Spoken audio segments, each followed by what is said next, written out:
नमस्कार दोस्तों, ये वीडियो आप लोग स्क्रीन पर देख रहे हैं। ये वीडियो काफी तेजी से फेसबुक और इंस्टाग्राम पर वायरल हो रहा है। ये एक पावर स्टार और काजल राघवानी के एक छोटा सा शूटिंग क्लिप है।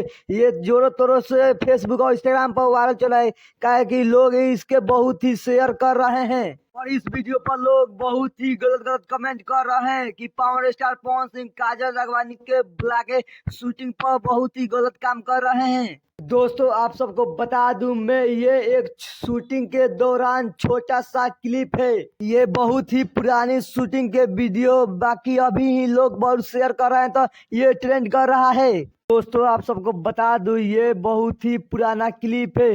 अभी लोग गलत कमेंट कर रहे हैं कि पावर स्टार पवन सिंह एक घटिया इंसान है। दोस्तों, आप लोग को बता दूं, ऐसा कोई बात नहीं है। ये छोटा सा क्लिप शूटिंग के दौरान लिया गया है। छोटा सा अपडेट आप लोग को कैसा लगा कमेंट बॉक्स में बताइए। और हमारे चैनल पर नए हैं तो लाइक एंड सब्सक्राइब करना न भूलना।